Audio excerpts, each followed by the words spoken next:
வணக்கம் அன்பு சொந்தங்களே. இது ஒரு விழிப்புணர்வு பதிவு தான். இப்போ பார்த்தீங்கன்னா நகையெல்லாம் பார்த்தீங்கன்னா ஒரு பவுனு 1,00,000 தாண்டி போயிட்டு இதனால் நிறைய குற்ற சம்பவங்கள் நிறைய நடந்துக்கிட்டு இருக்குது.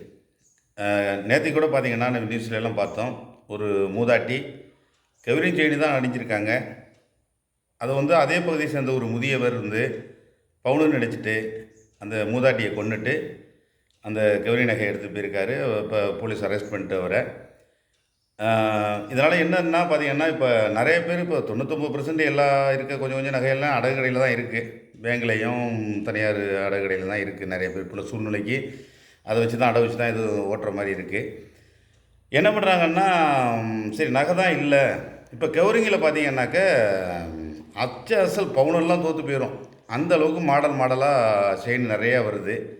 அதை என்ன பண்ணுறாங்க, ஆசைப்பட்டு பெண்மணிகள் அந்த எந்த செயினை பவுனில் போட்டுத்தாங்களோ அதை கொண்டு அடை வச்சுட்டு அதே மாதிரி செயின் பெரிய பெரிய செயினாக வாங்கி 1க்கு 4 5 இப்போ செயினை பார்த்தீங்கன்னா கழுத்து பூரா வெறும் செயினாக தான் இருக்குது.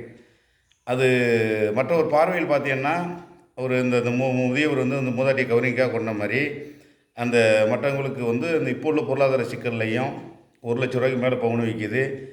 நல்லவனுக்கு கூட நல்ல முறை இப்போ வேறு மாதிரி மாறிட்டான். இப்போ அதனால் என்ன சொல்கிறேன்னா, கவரி நகையாக முன்ன என்ன சொல்லுவாங்க, நகையை கம்மியாக போடுங்க, நகையை கம்மியாக போடுங்கன்னு ஒரு சொல்லுவோம். ஆனால் இப்போ உள்ள சூழ்நிலையாக பார்க்கும்போது கவரிங்கி செயினாக இருந்தாலும் அதை கம்மியாக போடுங்க, சின்னமாக போடுங்க. ரொம்ப ஃபுல் மேக்கப்பில் இது மாதிரி கவரிங் செயின் நிறையா அள்ளி போட்டு வராதிங்க.